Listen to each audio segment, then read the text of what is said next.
vossa amadíssima esposa. Bom dia a todos. Bom dia. Que a paz de Jesus, o amor de Maria estejam com todos vocês, nessa caminhada que nós estamos de hoje. Segundo dia da escada do céu, com o tema Teologia da Misericórdia. É interessante que a teologia, o que é a teologia? Segundo os professores, os mestres, a teologia é uma ciência. O que é a ciência? A ciência é aquela que pega um material e esmiuça aquele material e explica, os elementos, a química, dá toda a explicação daquilo que é aquele material. E a teologia da misericórdia também pode ser uma ciência? É a ciência do céu. E interessante como a Missão Lírio Branco nos dizia o Gilson, já está com mais de 3.000 horas que a gente no ar, E nessas 3.000 horas eu já li as 600 mensagens do padre Stefano Golbe, mensagem de Nossa Senhora, passada ao padre Stefano Golbe. Já li todo esse livro. Cada 15 minutos eu rezando, lendo o livro, eu li todo o Tratado da Verdadeira Devoção. E hoje eu estou lendo outros livros, trabalhando tudo nesse horário. E tudo às 15 horas. Às 18 a gente reza. Então ali também está sendo uma teologia. Não a teologia dos homens, Essa eu não me enquadrei. Fiz 3 anos da faculdade de teologia, não aprendi nada. Muito pouco me aproveitei daquela teologia dos homens, mas essa eu tenho me aprofundado. E ela é prazerosa para mim, então você consegue tirar alguma coisa daquilo que te dá prazer em fazer, daquilo que estimula você buscar, naquilo que tenta, mesmo que a minha cabeça eu percebi esses tempos, que eu tenho uma dificuldade imensa de conseguir memorizar texto, memorizar música. E isso eu fiquei sabendo através de uma palestra que eu tenho um trauma. E esse trauma eu adquiri, eu tinha uns 6 anos de idade, por uma violência que sofri. E com toda essa dificuldade que eu tenho, a teologia você tem que ler. Eu tinha que ler 2 livros a cada 90 dias e fazer provas. E eu li aquela coisa e não lembrava mais de nada. Mas fui até o fim. Mas a teologia do céu, ela me estimula. Depois de ler os livros, hoje estou lendo outro livro agora que se chama Dogma do Purgatório, da nossa igreja, e eu bato direto. Falo, vocês batem em mim porque falo da missão Salvar a Alma, trago aquilo que a ciência do céu nos ensina, com riqueza de detalhe, cumprindo também o que está no Evangelho de Jesus, como eu dizia ontem, nada que oculto que não seja revelado, e nós estamos trazendo essas revelações. Coisas lá do fundo que ninguém sabia, que nenhum doutor da igreja soube até hoje, com toda humildade, porque não foi revelado a eles. Não foi revelado a São Tomás de Aquino, não foi revelado os grandes doutores, pais da igreja, porque tinha o seu tempo, e o tempo era isso que nós vivemos. E essa teologia nós temos trazido. E eu trazendo relatos do sofrimento das almas, relato de almas que deu o seu depoimento, que para mim é uma verdadeira teologia da vida. Pessoas que escreveram a sua história errada e que lá pagou um preço alto e que vem nos trazendo essa verdade para como você possa não passar por aquele problema. E elas estão nos trazendo, é uma teologia, um ensinamento. E eu comecei agora a ler o livro Dogma do Purgatório, escrito por teólogo, santos da igreja, como Santa Brígida e de outros santos, que eu não consigo memorizar agora. E eu falo, para mim não há nada novidade que estou lendo. A minha alegria é porque eu posso falar abertamente e eles não podem dizer, os sábios que me ouvirem. O Salvar a Alma não foi aceito pela igreja ainda. E agora? Acaso o que eu trouxe e que nesses anos todos vocês for lá, dessas 3.000 horas que estão gravadas ali, vê se tem algo diferente daquilo que o livro está trazendo. Vou trazer um exemplo desse livro de um padre que pega 100 anos de purgatório. Está lá no livro. Porque esse padre se recusou no ano do século XVI de receber a extrema-unção, hoje chamada unção dos enfermos. O padre acreditava que ele ficaria bom. E ele morre sem a extrema unção, como era tratado, e sem o viático. E por isso ele pega 100 anos de purgatório. Quantos relatos nós temos trazido aqui do Salva Alma, que Nossa Senhora tem nos trazido, principalmente nas mensagens que ela traz quando a gente faz caminhada do cemitério. Aquelas mensagens ali são totalmente diferentes das mensagens quando é trazida para nós, quando estamos em cenáculo, como na escada do céu. Então, isso é teologia. O Salva Alma está inventando a teologia? Sim. Está trazendo a verdade. Quem é o mestre? O mestre é Maria. O mestre é Jesus. São Miguel, como a gente vê nos nossos relatos. Né? A gente vê também naquele livro trazendo a realidade dos padres que foram, como se diz, não tratar a sua vocação com seriedade.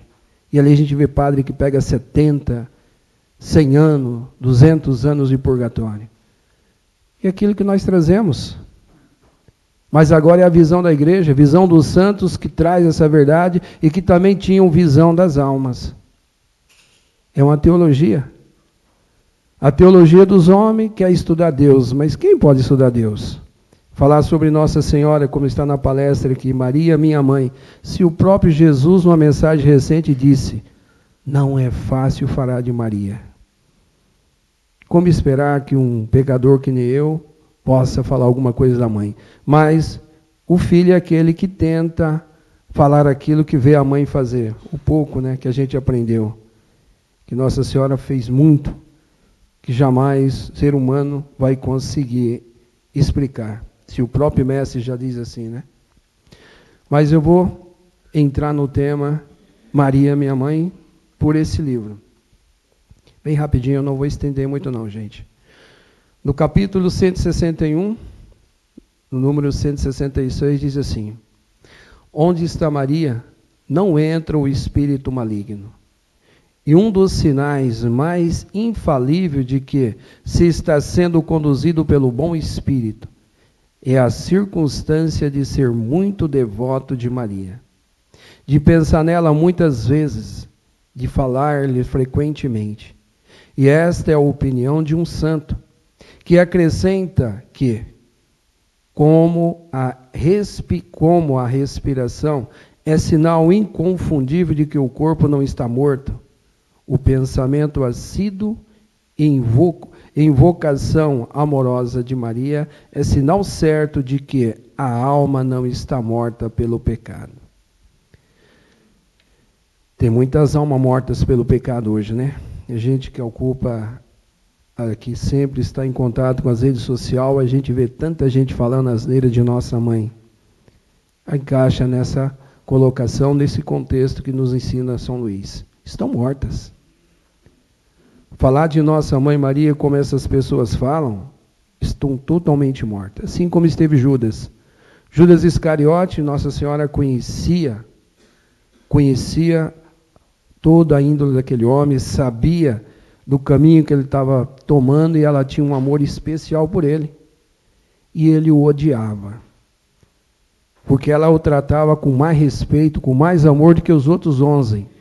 Porque ela sabia do caminho que aquele homem ia tomar.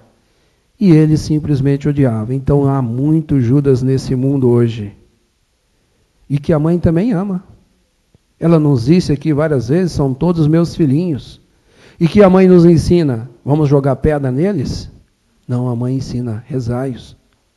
São Paulo também nos ensina, né? Suportai-vos uns aos outros. Encaixa todo esse contexto. Continuamos. Maria sozinha esmagou e exterminou as heresias, diz a igreja, com o Espírito Santo que a conduz.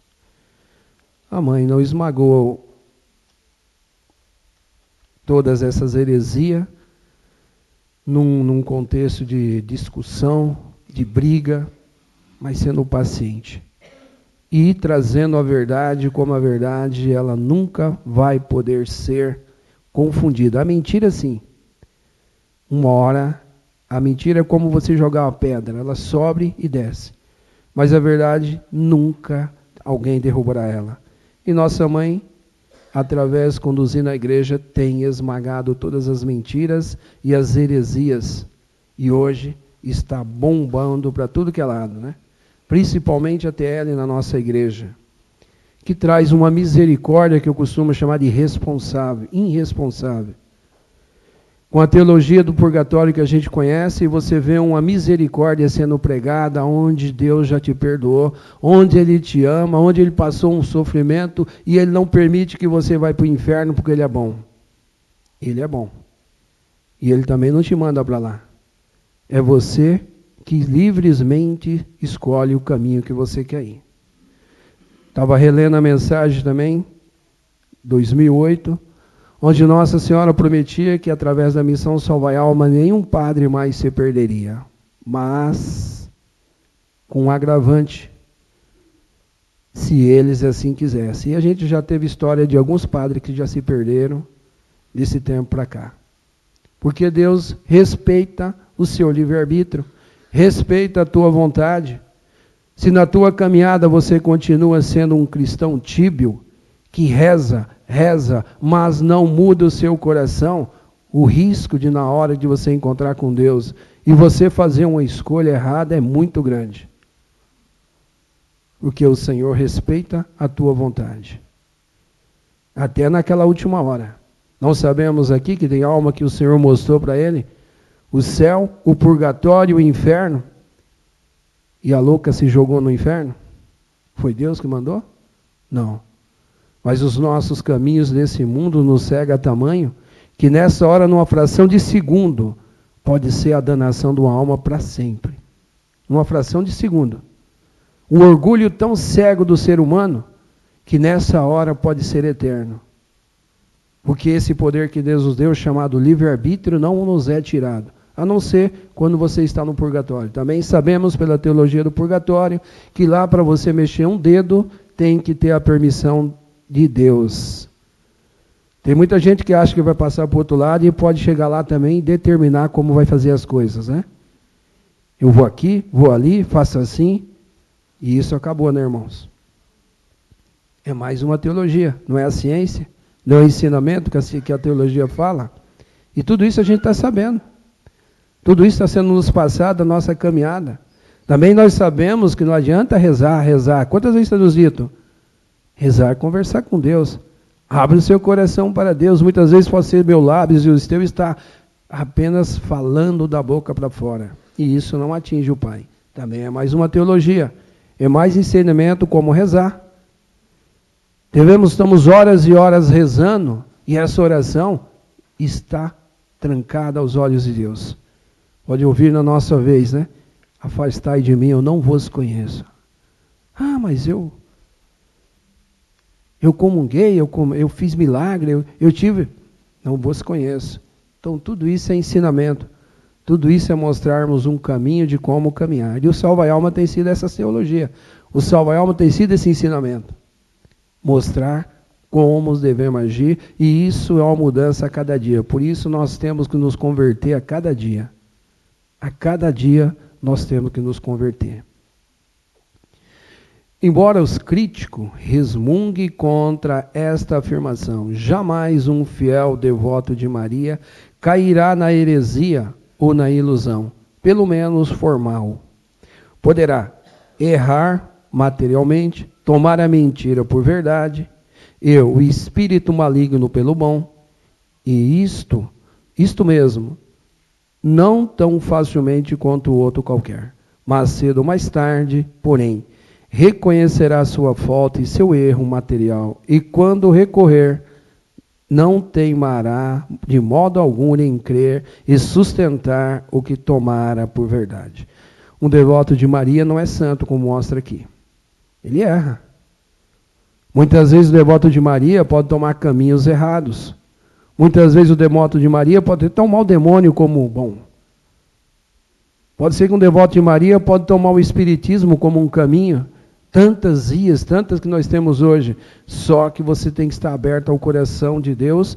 Quando a mãe toca, você volta. É isso que nos ensina hoje, né? Para vocês terem ideia, é assim que a gente vai conduzindo. Eu 2 horas atrás que eu sabia que eu ia fazer a palestra, né? E é assim que a gente vai conduzindo a nossa caminhada com Deus, e tendo preparado, porque no nosso dia a dia, sigamos a teologia do céu.